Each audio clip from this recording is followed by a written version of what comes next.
اگر آپ لکھنؤ اور اس کی بے پناہ قیمتی تاریخ اور اس کے ماضی میں ہونے والی دلکش، دل فریب اور خوبصورت واقعات کے بارے میں جاننا چاہتے ہیں، اور یہ بھی جاننا چاہتے ہیں کہ موجودہ دور میں لکھنؤ کی کیفیت کیا ہے اور بدلا ہوا لکھنؤ کس طریقے سے دکھائی دیتا ہے، اب یہاں کا ماحول کیسا ہے، تو برائے مہربانی چینل کو سبسکرائب کرنے کی زحمت گوارا کریں اور ساتھ لگے ہوئے بیل آئیکن کو بھی پریس کریں تاکہ نیا ویڈیو اپلوڈ ہونے کے بعد فوراً آپ کے پاس خبر پہنچ جائے۔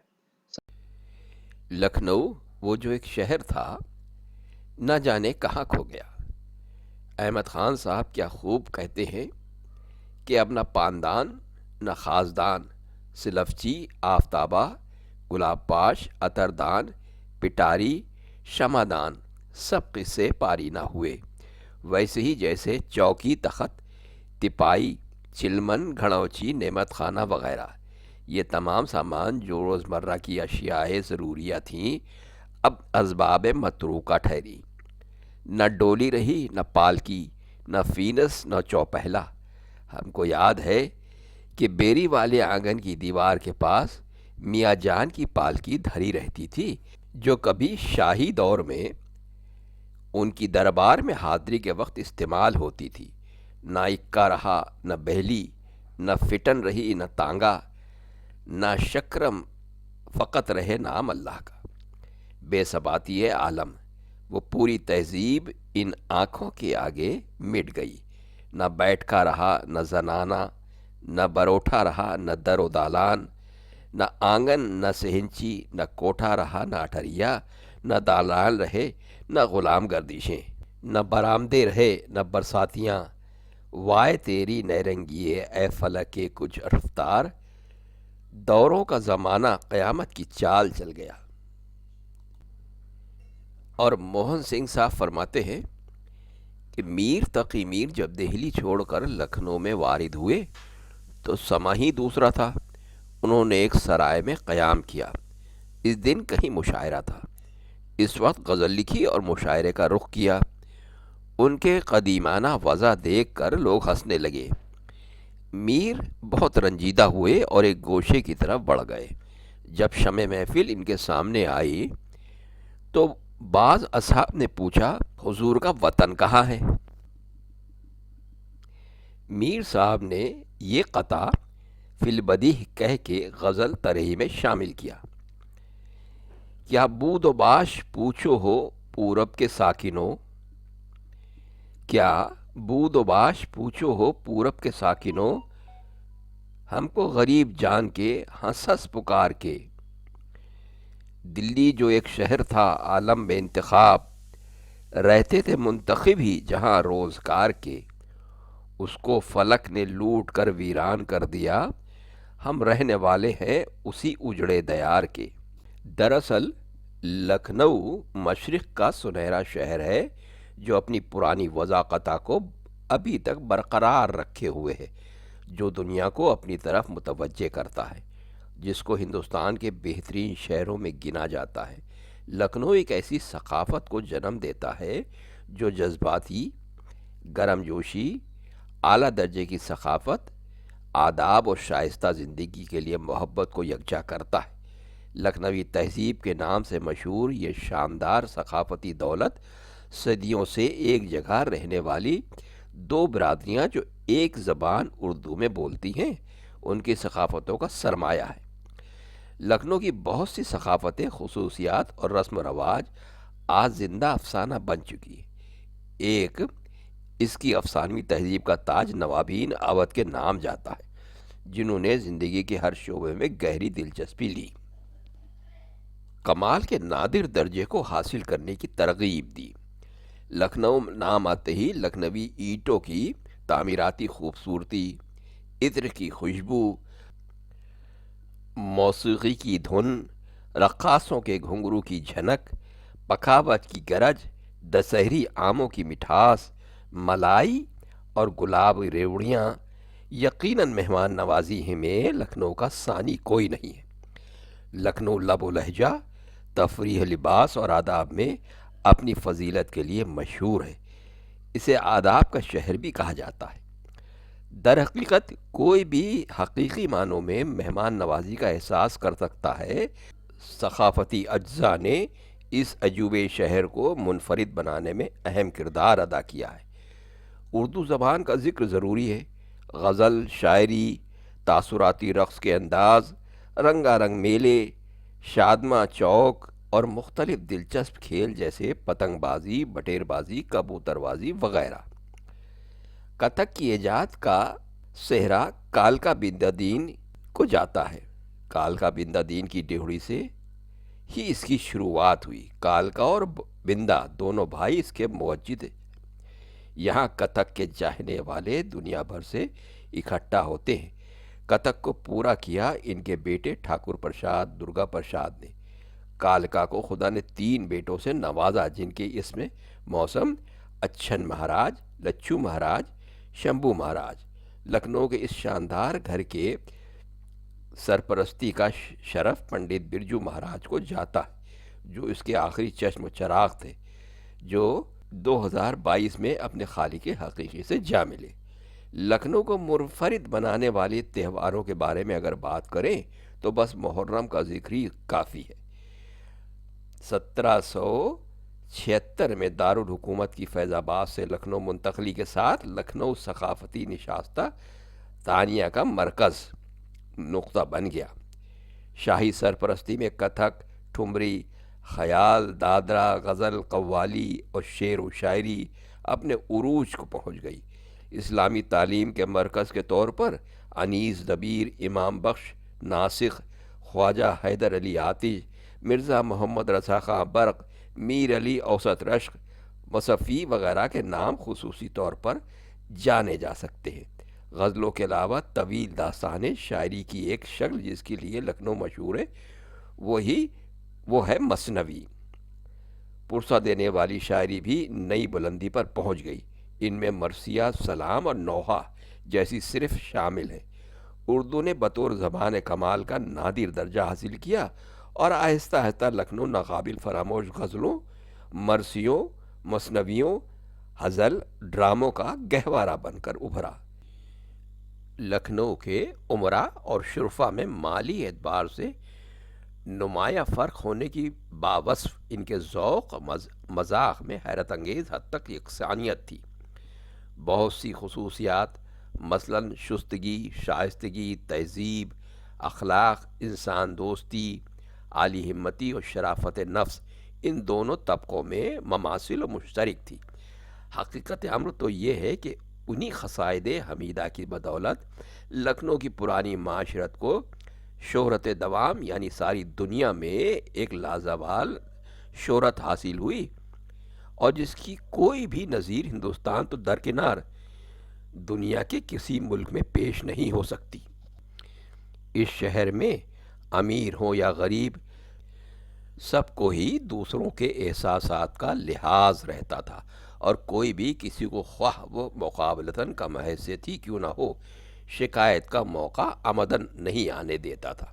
یہ رکھ رکھاؤ ممکن ہے کہ بعض لوگوں کو سہل معلوم ہوتا ہو، لیکن حقیقتاً بہت مشکل کام تھا، کیونکہ وہ دور نازک مزاجیوں کا تھا۔ قریب ہر شہری نازک مزاج تھا، اس لیے امراء ہوں یا شرفا سب اپنی ملاقاتوں میں تہذیب و ادب کے تمام پہلو ملحوظ رکھتے تھے۔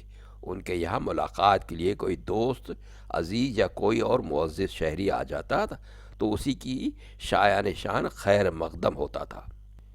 شرفا کے یہاں ان کے عزیز، دوست اور دوسرے ملنے والے برابر آیا کرتے تھے۔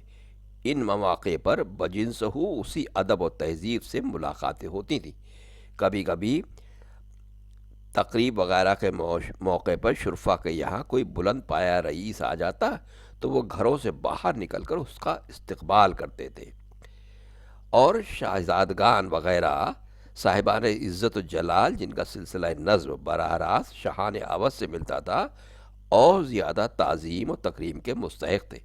ان کے لیے احترام کے آداب اور رسوم بھی مخصوص تھے، جن کو بڑے سے بڑا رئیس بخوشی اور خاطر بجا لاتا اور اس بجا آوری میں فخر محسوس کرتا تھا۔ اسی سلسلے میں صرف ایک مثال پیش کی جاتی ہے۔ جان عالم واجد علی شاہ کے سب سے چھوٹے صاحبزادے پرنس افسر الملک انتزاعِ سلطنت کے بعد پہلی اور آخری بار لکھنؤ تشریف لائے تھے۔ ان کی آمد کی خبر سن کر سارا شہر اشتیاق دید میں ابل پڑا تھا۔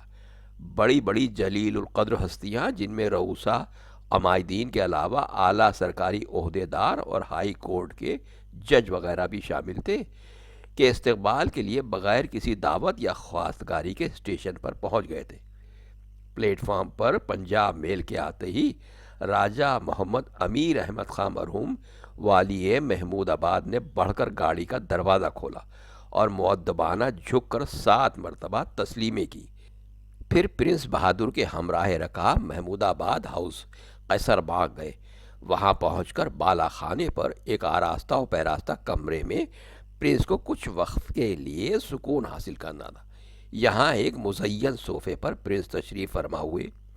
اس صوفے سے متصل دونوں جانب بہت سی کرسیاں سلیقے سے لگی ہوئی تھیں، لیکن ان پر کوئی رئیس یا بزرگ نہیں بیٹھا۔ زمین پر دری و قالین کا فرش تھا۔ اسی فرش پر لکھنؤ کے بڑے بڑے رئیس، ممتاز معززین، افسران اعلیٰ، ہائی کورٹ کے جج اور خود راجہ صاحب محمود آباد بھی بیٹھے اور اسی کو اپنی سعادت سمجھتے تھے۔ یہ تھا وہ استقبال اور وہ اکرام جو سابق بادشاہ کے فرزند کو پیش کیا گیا تھا۔ یہ واقعہ بہرحال سب سے زیادہ جلیل القدر شخصیت سے متعلق تھا، لیکن ادب و تہذیب لکھنؤ والوں کے ضمیر میں شامل تھی۔ وہ حسب مراتب دوسروں کا احترام کرتے اور ملاقات ہوتے ہی مراسم سلام بجا لاتے تھے۔ اودھ کے حکمراں عقیدتاً مسلمان اور نسلاً ایرانی تھے، لیکن جس تہذیب و معاشرت کی انہوں نے تعمیر کی وہ نہ عربی تھی اور نہ ایرانی۔ اس کو ہم خالص لکھنوی کلچر سے ہی تعبیر کر سکتے ہیں۔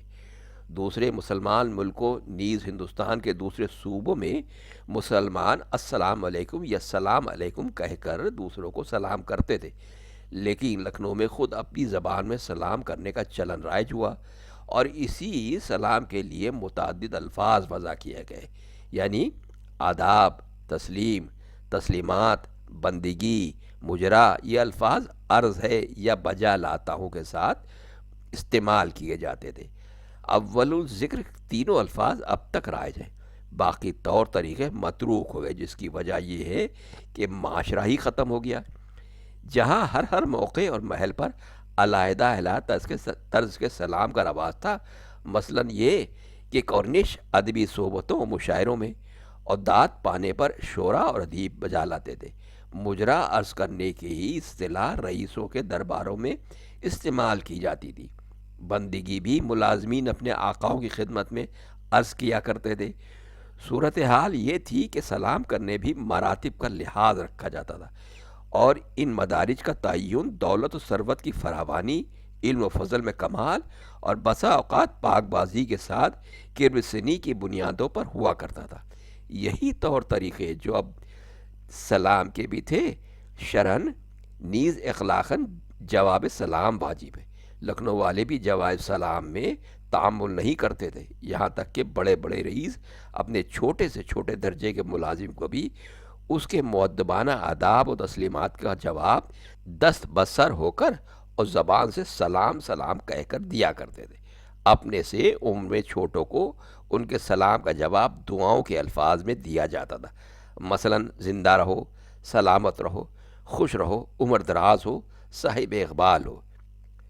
ہر ملاقات میں سلام کے بعد مزاج پرسی بھی تہذیب میں داخل تھی۔ اس مزاج پرسی کے لیے کوئی بھی ایک لفظ یا ایک اصطلاح معین نہیں تھی، بلکہ متعدد فقرے رائج تھے، مثلاً مزاج شریف، مزاج مبارک، مزاج اقدس، مزاج عالی، مزاج مقدس، مزاج معلیٰ، مزاج کرامی وغیرہ وغیرہ۔ ان سب کے استعمال کے لیے علیحدہ علیحدہ مراتب تھے۔ شرفا بے تکلف دوستوں سے مزاج شریف یا مزاج مبارک کہتے تھے، رئیسوں سے ان کے دربار میں مزاج مقدس یا مزاج گرامی یا مزاج عالی کہہ کر مزاج پرسی ہوتی تھی۔ علماء کرام کے حضور میں مزاج عالی یا مزاج معلیٰ استعمال ہوتا تھا۔ عمراء اور اوصا بھی اپنے مقربین، مصاحبین اور ملازمین کے لیے مزاج پرسی کرتے تھے۔ ان کا انداز یہ تھا، کہیے سب خیریت ہے، مزاج اچھا ہے، وغیرہ وغیرہ۔ معاشرت میں اس تمام رکھ رکھاؤ کی بدولت ایک طرف تو ہمارا پرانی تہذیب نکھر رہی تھی تو دوسری طرف مضبوط ہو رہی تھی، اور اس کے خزینے میں بیش بہا الفاظ و فقرات سے اضافہ ہوتا رہتا تھا۔ اور یہ کہنا بھی غلط نہ ہوگا کہ ایک ہی موقع اور محل سرا پر استعمال ہونے والے الفاظ کی صرف مراتب کی بنیاد پر امتیازی تقسیم میں بہتات کا شرف اردو زبان کے علاوہ اور کسی زبان کو حاصل نہیں۔ مزاج کا جواب بھی فرض عین ہوتا تھا، یعنی مزاج پرسی کا جواب بھی فرض عین ہوتا تھا، لیکن اس موقع پر جواب دینے والے کو عجز و انکساری سے کام لینا پڑتا تھا، لہذا جواب میں صرف یہ کہا جاتا تھا کہ شکر ہے، اچھا ہوں، الحمدللہ، آپ کی عنایت ہے، سب خیریت ہے، وغیرہ وغیرہ۔ پہلا فقرہ عمرہ اور اوسا خاموشی سے گردن جھکا کر اپنے ملازمین وغیرہ کے مزاج پرسی کے جواب میں فرما دیتے تھے۔ دوسرا فقرہ بے تکلف دوستوں میں رائج تھا۔ تیسرا عام طور پر مشتمل تھا۔ باقی دونوں اور کچھ اور فقرے شرفا موقع و محل سے جواب میں کہا کرتے تھے۔ بات چیت کرنے کے انداز اور آداب نشست و برخاست کا تذکرہ بھی اسی مقام پر ضروری ہے۔ عمرا و شرفا اپنے طرز تکلم میں شستگی اور شائستگی کے ساتھ مخاطب کے مدارج اور اس سے اپنے روابط کا خیال رکھتے اور ادب و تہذیب کے تمام فروعات ملحوظ رکھتے تھے۔ بڑے سے بڑا رئیس اپنے ادنا سے ادنا ملازم سے تو کر کے بات نہیں کرتا تھا۔ مخصوص ملازمین میں کسی سے اگر کبھی تم کہہ کر بات کر لی تو اس کو کسی مخصوص قدردانی یا مہربانی کا پیش خیمہ سمجھا جاتا تھا۔ عمرا و شرفا اپنے روزمرہ میں ہر آدمی سے خواہ وہ کم درجہ ہی کیوں نہ ہو آپ کر کے بات کرتے تھے۔ اپنی جوان اولاد اور دوسرے عزیزوں سے جو رشتے چھوٹے ہوتے تھے آپ ہی کہہ کر مخاطب کرتے تھے۔ خاص خاص محفلوں میں اور دربار وغیرہ میں ہونے والی صحبتوں میں ہمیشہ احتراماً مکالمہ ہوتا اور بغیر کسی مخصوص تعظیمی لفظ یا فقرہ کو زبان سے ادا کیے تخاطب نہیں ہوتا۔ ایسے الفاظ یا فقرے جناب، جناب عالی، جناب والا، قبلہ، قبلہ و کعبہ، حضرت، سرکار، حضور، حضور والا، حضرت والا، حضور عالی وغیرہ استعمال کیے جاتے ہیں۔ عام طور سے ان کا استعمال جدا جدا تھا۔ مثلاً قبلہ اور کعبہ صاحبان علم اور علماء کرام کے لیے مخصوص تھا۔ قبلہ عموماً والد بزرگوار یا کسی دوسرے رشتے کے بزرگ کو کہتے تھے۔ حضور، سرکار، حضور والا، حضور علی کہہ کر اپنے آقائے ولی نعمت کو مخاطب کرتے تھے۔ ان مواقع پر محل استعمال کے اعتبار سے اور بہت سے دوسرے فقرات بھی رائج تھے، مثلاً عالی مرتبت، ولی نعمت، فیض گنجور وغیرہ وغیرہ۔ جناب، جناب عالی اور جناب والا علی قدر مراتب دوست اور عزیزوں کے لیے استعمال کیا جاتا تھا۔ لکھنؤ والوں کو پاس ادب کا اتنا خیال رہتا تھا کہ اجنبی آدمیوں سے بھی آپ اور جناب کے بغیر بات نہیں کرتے تھے۔ خیر یہ تو تھی ماضی کی باتیں۔ ماضی کا لکھنؤ یا گزشتہ لکھنؤ بہترین تھا اور یہی سب کچھ باتیں رائج تھیں۔ اب اگر ان باتوں کو اس انداز کو آپ ڈھونڈنے کی کوشش کرتے ہیں تو آپ کو لکھنؤ میں تو شاید ہی کہیں پر مل پائے۔